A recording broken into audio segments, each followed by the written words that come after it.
circonstances. Monsieur le maire de la commune de Limonade, Monsieur le président de la société anonyme mixte SAM, Mesdames, Messieurs les membres des commissions municipales des communes de Cap-Haïtien, de Limonade et de Cartier-Morin, Messieurs les membres du conseil d'administration de la société anonyme mixte, Madame la représentante résidente de la Banque interaméricaine de développement, Monsieur le directeur des opérations de la BID, Monsieur le directeur exécutif de la société anonyme mixte, Mesdames, Messieurs les cadres techniques de l'administration publique haïtienne, de l'UTE, de la BID, de l'UCP et de la SAM, Mesdames, Messieurs les représentants des chambres de commerce du Nord et du Nord-Est, CASEC, ASEC concernés par ce projet, Mesdames, Messieurs les représentants de la presse parlée, écrite, en ligne et télévisée, Mesdames, Messieurs les membres de la société civile, Mesdames, Messieurs, bonsoir.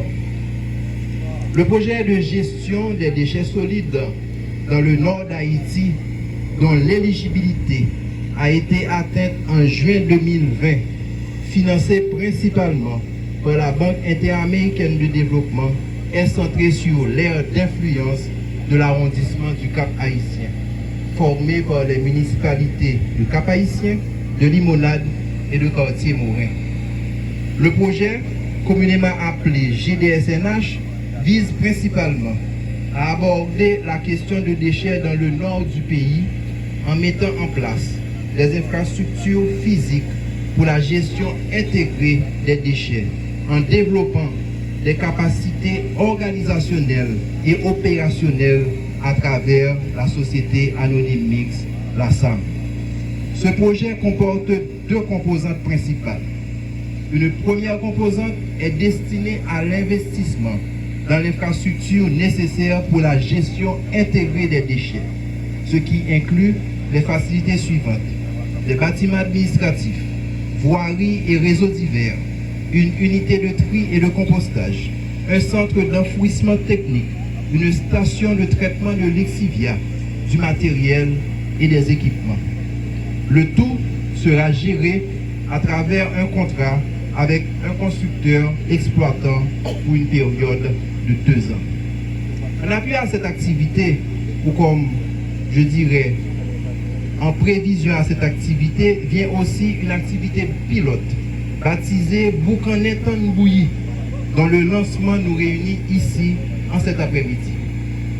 Cette activité facilitera, selon un modèle essai-apprentissage, la mise en place et l'opérationnalisation d'une tranchée provisoire en attendant la construction du centre intégré de gestion des déchets.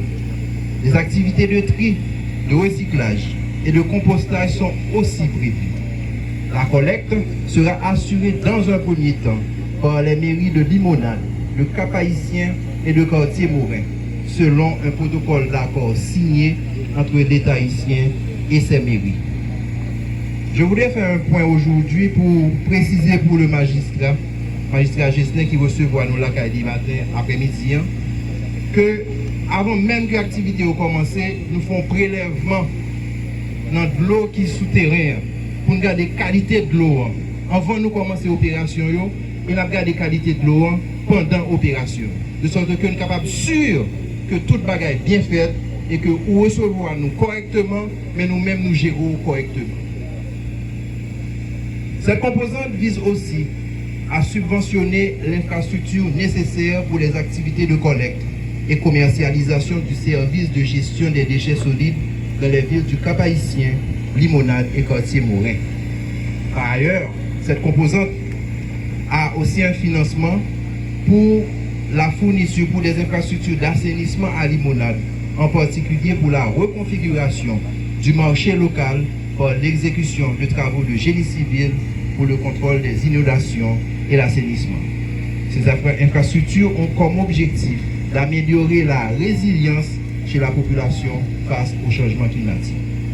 La deuxième composante concerne principalement le renforcement institutionnel de la SAM. elle financera la création de capacités nationales et locales centrées sur la gestion des déchets solides municipaux et la perception de redevances. Elle financera également des activités d'éducation environnementale et de communication. En particulier, elle appuiera la consolidation de la société anonyme MIXSAM, qui est le destinataire des infrastructures construites. Le résultat escompté de tout cela est une entité, la SAM, ayant la capacité de superviser les actions réalisées par le constructeur exploitant et la prise en charge de l'opération après une période de transfert de connaissances. De même, il est prévu que la SAM puisse définir des tarifs de collecte, encaisser et signer des contrats de collecte avec d'autres acteurs, développer des activités de communication et d'éducation environnementale et promouvoir l'expansion du service. La SAM est responsable aussi de la mise en place des activités de collecte et de commercialisation des déchets qui sont complémentaires aux services à fournir par le dit constructeur exploitant.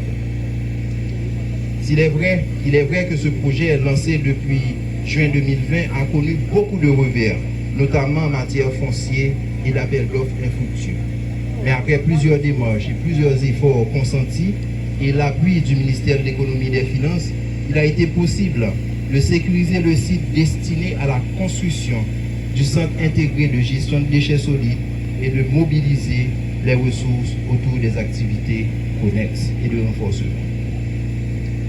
À cette phase, je pense qu'il est important de se questionner aussi sur la mise en opération de ces plans, de ces composantes, de ces structures dont je viens de parler, sans la présence et l'appui technique des femmes et des hommes qui, malgré tout, ont quand même fait le chemin avec nous. Je ne veux certainement pas oublier encore une fois notre très cher ami Alix Clément, qui nous a devancés dans le grand départ et qui aurait aimé être avec nous aujourd'hui. Aussi aimerais-je profiter de ce moment de célébration pour adresser publiquement mes remerciements à toute l'équipe technique de l'UTE, surtout celle basée à Port-au-Prince. Comme vous le savez, la situation dans la zone métropolitaine est très compliquée au quotidien. Plusieurs de ces cadres ont été victimes, d'une manière ou d'une autre, de l'insécurité qui y sévit. Ils ont malgré tout fait preuve de résilience, de volonté et de détermination pour aboutir d'une part à la construction de cette tranchée provisoire et d'autre part et surtout à la finalisation du contrat pour la construction et l'exploitation du centre intégré de gestion de déchets dont la signature est prévue pour la fin du mois de mars ou le début du mois d'avril 2025. J'aimerais également adresser au nom de toute l'UTE mes remerciements aux mairies de Limonade, du Cap-Haïtien, le quartier Morin pour leur collaboration, malgré les péripéties, malgré les mésententes qui ont surtout fait ressortir la passion qui nous anime tous dans ce projet. Mes remerciements vont aussi bien entendu à la SAM et à ses équipes techniques qui nous ont accompagnés pour leur engagement dans cette aventure et leur précieuse contribution technique au quotidien sur le terrain. Je ne saurais passer sous silence l'appui indéfectible de la Banque interaméricaine de développement qui nous a tous accompagnés jusque dans les frontières des procédures et politiques de la banque pour nous permettre d'obtenir ces résultats. Au final, les remerciements vont aussi au ministère de l'Économie et des Finances, qui est notre structure de tutelle, pour son appui divers et varié, mais combien important. Cette tranchée dont nous lançons les opérations cet après-midi est le résultat d'une jonction d'efforts entre toutes les parties prenantes, des efforts orientés vers l'obtention de résultats concrets, palpables, et qui répond à un problème devenu de plus en plus urgent. J'aimerais donc terminer en nous encourageant tous à travailler encore plus pour ce qui reste à venir, car les plus grands défis sont encore devant nous. Cette tranchée est un petit pas dans la bonne direction. En bon créole, je voudrais prêter les propos du magistrat Gessner pour dire, ça c'est toquette là, Charles Adier. Merci en pile.